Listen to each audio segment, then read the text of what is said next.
Bonjour, aujourd'hui j'aimerais vous parler des précautions qu'il faut prendre quand vous voulez mettre votre cochon d'Inde dehors.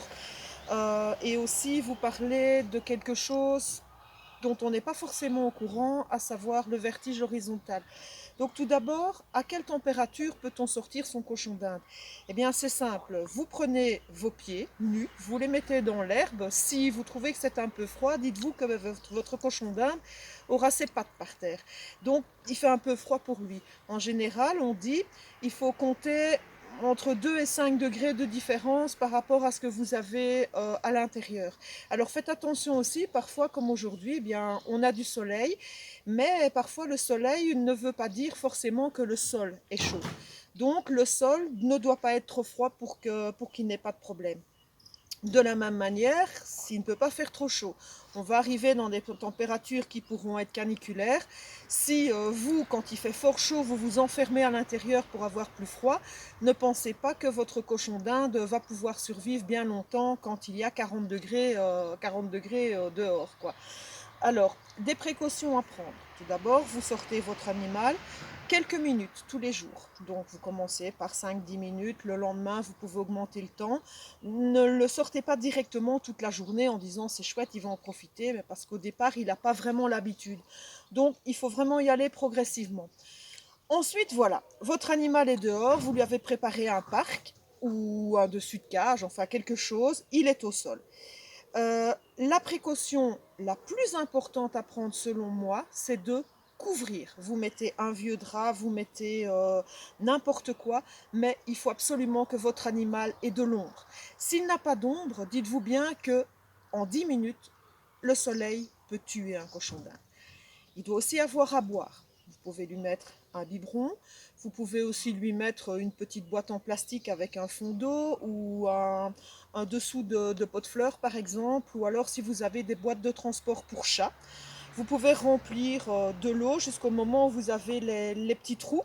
Et quand il aura trop chaud, eh bien, il ira tremper ses pattes dedans. Certains même, ils l'utilisent comme piscine et vont carrément se coucher dedans. Donc de l'eau, et surtout être couvert. Alors maintenant, on va parler du vertige horizontal. Qu'est-ce que c'est que le vertige horizontal? Donc vous comme moi, nous avons les yeux devant. Nous voyons devant, mais nous voyons aussi un peu sur le côté, un peu devant, un peu au-dessus. Mais nous ne voyons absolument pas ce qui se passe derrière.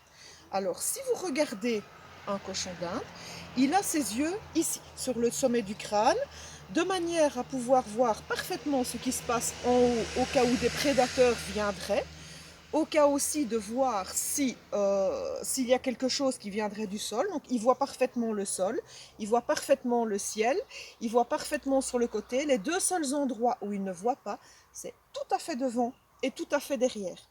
Sinon, son champ de vision est largement supérieur au nôtre. Si vous vous couchez au sol, par exemple, sur la plage ou même chez vous, vous vous couchez au sol, vous regardez le ciel. À un certain moment, vous allez avoir l'impression de tomber dans le ciel. Et bon, ça surprend un petit peu. Eh bien, votre cochon d'Inde, il a l'habitude d'avoir un plafond. Donc, il a une cage, il a le plafond. Et puis, vous allez le mettre dehors.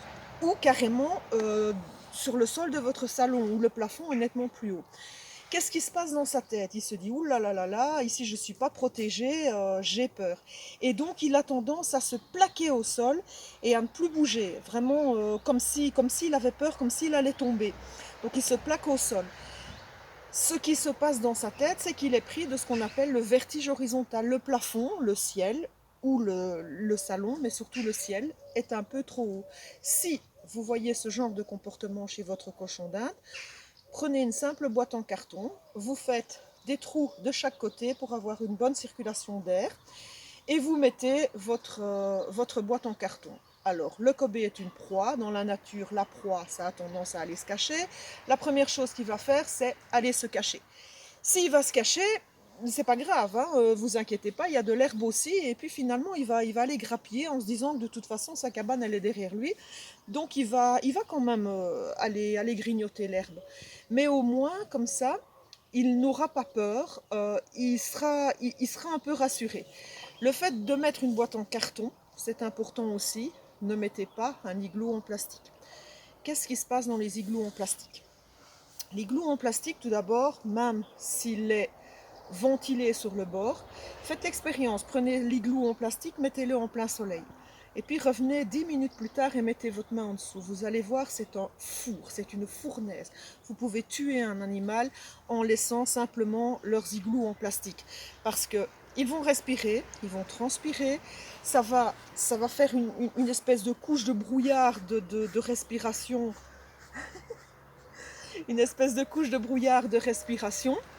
Et finalement, bien, ce brouillard va descendre, descendre, descendre, il n'y aura pas assez d'oxygène, la ventilation n'est pas bonne. Donc franchement, l'igloo en plastique, quand vous le mettez dehors, c'est la pire idée que vous pouvez avoir. Je parlais aussi tout à l'heure de boissons. Vous pouvez mettre des légumes frais aussi, mais ce n'est pas tout à fait nécessaire. Ce qui est important, c'est qu'il n'est pas trop chaud, qu'il n'est pas trop froid. Évitez de mettre une grosse couverture au-dessus. Mettez un simple drap ou une housse de couette limite, mais ne mettez pas une couverture, parce que de la même manière, si vous mettez une couverture qui recouvre le tout, eh bien l'air il ne circulera pas non plus. L'effet de serre aidant, vous avez le rayon du soleil qui va taper, il va faire de plus en plus chaud, et puis finalement votre animal risque aussi de mourir de chaud. Il faut vraiment qu'il y ait une ventilation autour pour qu'il soit bien. Alors, est-ce qu'un Kobe peut vivre toute l'année dehors? Oui, le cochon d'Inde supporte extrêmement bien le froid, mais ne supporte absolument pas la chaleur. Pour le coup de chaleur, je pense que j'ai déjà mis une vidéo en ligne, et si pas, j'en remettrai une dans les semaines ou les mois qui viennent. Il faut l'habituer tout doucement. Donc vous le mettez de plus en plus souvent pour finalement réussir à ce qu'il passe les nuits, etc. Mais ayez toujours bien à l'esprit qu'il doit avoir un endroit où il peut aller se cacher. S'il doit passer tout son temps dehors, faites attention aux prédateurs. Les prédateurs peuvent venir du ciel. Ça peut être des oiseaux, ça peut être un chat, ça peut être une fouine. Attention qu'une fouine passe par des trous de 5 cm. Ça peut aussi être un rat. On dit souvent que les cochons d'Inde éloignent les rats. C'est une légende populaire qui a coûté la vie malheureusement à de nombreux Kobe. Le rat est attiré par la nourriture, le rat est attiré par le cochon d'Inde et le rat est carnivore, peut tuer le cochon d'Inde. Donc, faites attention qu'un rat, ça creuse. Ici, on avait installé un parc dehors, on avait enterré des plaques d'aluminium sur 40 cm. Eh bien, les rats ont réussi à passer en dessous. Donc, on avait commencé par mettre un tout fin treillis à poules au sol. Mais bon, malheureusement, le coup aidant, et finalement, ça faisait un peu genre volière, mais il y a toujours eu possibilité qu'ils puissent passer. Et j'ai été obligée de rentrer mes cochons d'Inde. Il y a des gens qui les laissent toute l'année dehors. Ils sont beaucoup plus heureux. Ils ont beaucoup moins de maladies, ils sont beaucoup plus vigoureux.